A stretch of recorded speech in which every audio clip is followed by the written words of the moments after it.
Hi there, Sagittarius. Thank you for joining me for your weekly forecast for week commencing the 18th of August.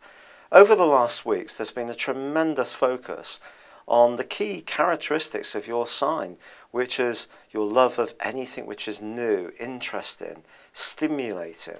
If you have got an adventurous streak, it's probably come out in that time. But then again, you may have taken up new interests or been attracted to people who are very different to you. And all of this has been very life-enhancing. And there's still a remnant of that whole process still echoing out this week as your ruler Jupiter combines with Venus. If you are in a settled romantic relationship, this kind of pushes you and your partner to try to reinvent the tie, to reinvigorate it, and perhaps find that spark that you originally had when you first met. On the other hand, if you're a little bit freer, then it may be that there's more than one person that's intriguing you at this time, and you may be quite happy to float between different light but rather flirty romantic alliances. But it's true to say that with Mercury now right at the top of your horoscope, you are being reminded that there is a transition, a change in process, away from this wonderful phase that you've gone through.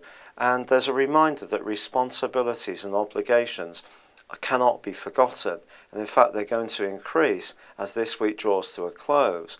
But before then, Mercury is going to be clashing with Neptune.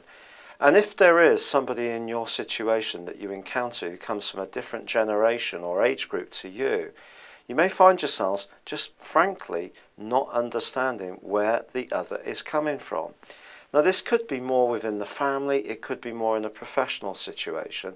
So you do need to try to understand where you're coming from and where someone else is coming from towards you. If you're confused about what you want or how you should balance out your life, then that wouldn't really be a surprise, because such has been this blast that you've had of late, now grappling with more real and more fundamental issues in your life, like work, where you live, the basic structure of your situation.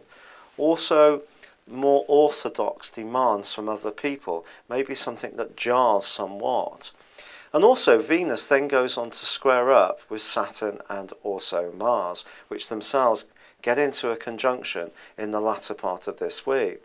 Now, Mars has been more recently working through this part of your scope, Saturn for the last couple of years. It's a psychological area, and it is possible that even in a romantic situation, someone could tell you something or have a view on you and how you behave, which is very different to how you view yourself, and it could come as something of a surprise. On the other hand, issues that have been buried away deep within you for a very long time could have a habit of coming right to the surface, but rather unexpectedly. So there could be a sense of unsettlement in the latter part of this week. Once the sun moves, however, on Friday, you're really confronted with a need to get back down to brass tacks. And that basically essentially means that this very trippy, wonderful phase that you've gone through hasn't come to a complete close, but you are now being asked to just be much more connected to ordinary everyday things, which in some levels could be really quite nice, and another way it could be really quite challenging and tedious. But if you are asked, for example, by a boss to take on a new role, or you're applying for jobs, it may come in stark contrast to this wonderful experiences that you've had of late. But the new moon, which is going to emerge in the early part of next week, can start to be felt right in the last minutes and hours at least of this week. And it is all about becoming much more conscious of how you earn a living, how people see you in the world at large, and how you link in with your community in your immediate circumstances. It's been a real pleasure being with you. Thank you for joining me. Good luck and goodbye for now.